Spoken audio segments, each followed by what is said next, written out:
All right, so this is a video on how we need to do our assignment vetting. And first thing to note is this is in addition to and unrelated to solving all the problems from scratch and reporting errors and issues. So let's go through the steps here. Okay, so step number 0, this is going to require editing assignments. So please be very, very careful when doing this. Okay, don't do anything to the assignment that's not shown in this video. Okay. All right. So we have two types of things. We have assignments with questions that require a numerical answer, and then we have for all questions, all assignments. Let's see. Let's change that while we're here right now. For all assignments. Okay, so let's start with this. And what I'm going to do is go to an assignment that could be assigned to me to do this vetting. So the way you want to go in when you're vetting these assignments in this way is to go in through the module. That's the only way you can be 100% sure you're not getting the wrong file by mistake. So let's say I've been assigned to vet in this way, Chapter 6A, Concepts Quiz for Part 1 New. So I'm just going to go in here, and now I am going to do this dangerous move of edit. So again, please be very careful with this. Definitely do not change the language. Do not do anything except what I'm showing you to do in here. So when you get into edit, you'll see details, questions, Proctorio settings. So you want to hit questions and you want to hit show question details. And the nice thing about show question details, I'll turn it off for a second, is that it shows you the right answer. It shows you any comments there may be on the answers and things like that. Okay, so here we go. So I'm just gonna follow the instructions. So for assignments with questions that require a numerical answer, is this one? Yeah, so this is clearly they've got to type in a numerical answer. So this is going to apply. Um, so A, create a first question with this text. So these are general instructions, so we don't have to keep repeating them, and to make sure that they're consistent about how the students need to handle questions requiring numerical answers. So I need to create a new question with that text. So you go down to the bottom and you hit new question. And this is going to be, you see, there are a lot of different types of questions. This is going to be what's called a text, no question question. And I'm just going to paste that material in. And somehow this came out bold. I have no idea why. So I'll just change that to not bold. Having a hard time changing that to not bold. So let me just try quickly here again. There we go. And I'm going to say update question.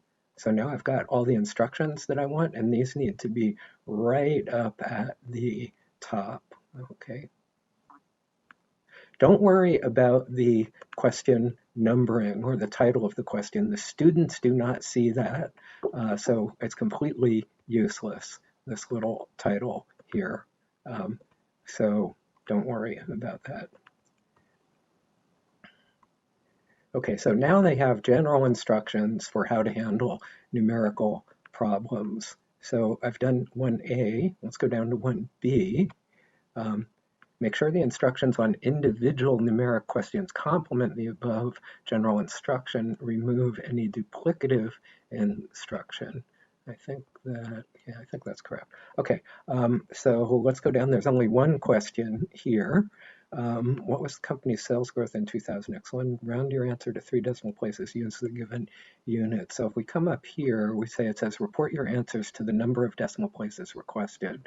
So I'm going to leave that instruction for answer to 3 decimal places. And let me just inject here, clearly, if we have a homework or a concept quiz where every numerical answer says report your answer to 4 decimal places, then you can just put that, and it would be better to put that up here. Just make the change to say report your answers to 4 decimal places unless otherwise specified, something like that. That's fine to do as well.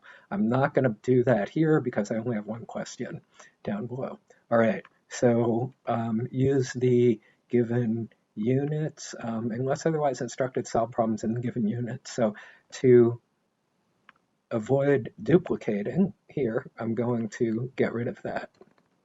Okay, so now I think the instruction for this question is pretty awesome. And it complements what's up above here, and it doesn't have any duplication. All right. Apply our universal error margin rules to questions requiring numerical answers. So here they are, to wit. You're seeing these for the first time. Okay, for any question that has only whole number inputs and a whole number answer, the error margin is always going to be 0. And for other problems, if we ask for x decimal places, the error margin is. So if we ask for 0 decimal places, the error margin is 2. If we ask for 1 decimal place, the error margin is 0.2, etc., etc. So let's see what we got here. Okay, so we have round your answer to 3 decimal places. Don't worry about that the answer goes to just 1 decimal place. We want to follow the instructions here. Round your answer to 3 decimal places, and we have 0.005. So that's wrong. So we want to change that to, for 3 decimal places, we want that to be 0.002. Okay, so that's done. Okay. And for now we're ready to go. We're done with numerical related issues for this assignment.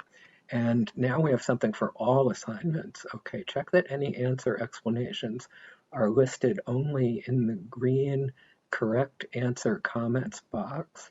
This is the green box with a little caret on the top left side. Move comments from any other box into this box. All right, let's see what we got. Okay, so we do have comments here. They're in the wrong box. This says general answer comments. We don't want them there, and I'll explain why in a conference call. So what we've got to do is completely remove this explanation. Okay, and here is my little green box with the caret, not this green box. Notice there's no caret there. I know Canvas makes it so confusing, so don't use this box. Use the green box with the little caret which says correct answer comments. And put that there. And we'll say done, and we'll say update question. Okay, and now you can see that even though we've done everything perfectly, this is still looking like it's wrong. That's because the caching of Canvas is extremely pathetic. So the way you want to check that everything is right is hit save, and then go back into edit, and that flushes the cache, and go back into questions, and you want to just make sure everything is as it should be. So what do we have here? Now we have this where we want it in the correct answer questions box, correct answer comments, correct answer comments. So that's good. So since I've already saved this and I'm trying to be as careful and safe as possible, I'm not going to save it again. And that's it. That's how we need to vet all of our assignments, and I'll start assigning these to you all. We're going to do the same thing with exams, by the way. All right, so thank you as always very much for your attention, and I'll be talking to you soon.